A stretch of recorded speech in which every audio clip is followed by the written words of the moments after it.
అందరూ నమస్కారం. Movie రియాఫ్ 'TTT Thalaivar తంబి తలమలై' ఇదొక తమిళ డబ్బింగ్ మూవీ. ఈ రోజు నుండి నెట్‌ఫ్లిక్స్‌లో స్ట్రీమింగ్ అవుతుంది.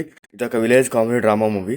ఈ మూవీలో కామెడీ సీన్స్ కన్నా డ్రామా సీన్స్ కొంచెం ఎక్కువగా ఉంటాయి. ఆ డ్రామా సీన్స్ కూడా కొంచెం ఎమోషనల్‌గా తీసుకెళ్తారు. ఇంకా ఈ మూవీలో తమిళ యాక్టర్ జీవ మెయిన్ క్యారెక్టర్‌గా చేశారు. తనతో వచ్చి కొన్ని ఎమోషనల్ సీన్స్ చూడడానికి అయితే పర్లేదు బాగానే ఉంటాయి. ఇంకా ఈ మూవీ స్టోరీలోకెళ్తే జీవ వాళ్ళ ఊర్లో ఒక మంచి సర్పంచ్‌గా పనిచేస్తుంటాడు.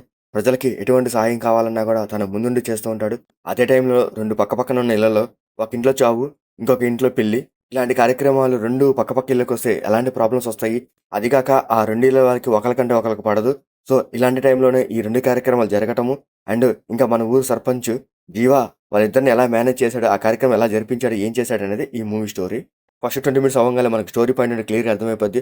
ఆ స్టోరీ పాయింట్‌ని ఎలా ఎమోషనల్‌గా డెలివరీ చేశాడనేదే ఈ మూవీ.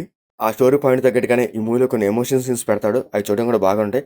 ఇంకా ఆ 2 ఇళ్ల మధ్య ఉన్న గొడవలు కూడా చాలా నేచురల్‌గా చూపించడానికి ట్రై చేశారు. కానీ అవి చూడడానికి కూడా చాలా నేచురల్‌గా అయితే అనిపించవు. ఏదో వాళ్ళిద్దరి మధ్య గొడవలు పెట్టినట్టుగా అనిపిస్తాయి తప్ప గానీ, ఆ స్టోరీకి తగ్గట్టుగా నేచురల్‌గా అనిపించదు. వాళ్ళకెందుకు గొడవలయ్యాయనేది కూడా కొంచెం డీటెయిల్ స్టోరీ అయితే చెప్పడు గానీ, జస్ట్ వాళ్ళ డైలాగ్స్ వరకే చూపిస్తాడు. అందుకు గొడవైందని. సో, ఇంటి పక్కన ఉన్నోళ్ళకైతే చిన్న చిన్న గొడవలు అవుతూనే ఉంటాయి. ఏదో ఒక విషయంలో అరుచుకుంటానే ఉంటారు. తర్వాత మళ్ళీ కలిసిపోతూ ఉంటారు. సో, ఈ మూవీ కూడా అలాంటివి చూపిస్తాడు తప్ప గానీ, వాళ్ళ మధ్య ఉన్న గొడవలు ఇంకొంచెం పెద్దగా చేసి చూపిస్తూ ఉంటాడు. ఆ సీన్స్ కూడా అంత ఇంట్రెస్టింగ్‌గా ఉండదు. చూడడం కూడా ఒక్కొక్కలాగా అనిపిస్తది. స్టోరీ పాయింట్ కొంచెం కొత్తగా ఉన్నా కూడా సీన్స్ మాత్రం కొంచెం రొటీన్‌గానే వెళ్తాడు.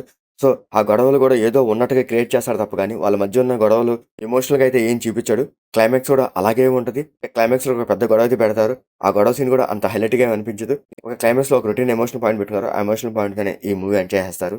ఇంకా ఈ మూవీలో జీవా క్యారెక్టర్ బావుంటది. తన యాక్టింగ్ పర్ఫార్మెన్స్ కూడా పర్లేదు బాగానే ఉంటది. ఇంకా రిమైనింగ్ క్యారెక్టర్స్ పర్లేదు బాగానే ఉంటాయి. ఇంకా మ్యూజిక్, సాంగ్స్ పర్లేదు బాగానే ఉంటాయి. ఇంకా ఈ మూవీ టెక్నిక్ కాస్త పర్లేదు బాగుంది. ఈ మూవీ కంప్లీట్‌గా విలేజ్ బ్యాక్‌డ్రాప్‌లో తీస్తారు. ఆ విలేజ్ సీన్స్ కాస్త బాగా పిక్చరైజ్ చేశారు. అది చూడడానికి కూడా బాగుంటాయి. ఇంకా ఈ మూవీలో బ్లడ్ సీన్స్ కానీ, అడల్ట్ సీన్స్ కానీ అట్లాంటివి లేవు. మూవీ ఓవరాల్‌గా అయితే పర్లేదు బాగుంది. ఏదో ఒకసారి చూడొచ్చు. నెట్‌ఫ్లిక్స్‌లో స్ట్రీమింగ్ అవుతుంది. మీకు నచ్చితే చూడండి. లేకపోతే లీవ్ ఇట్. మీకు మా వీడియోస్ నచ్చితే లైక్ చేయండి, షేర్ చేయండి, సబ్స్క్రైబ్ చేసుకోండి. Thank you for watching.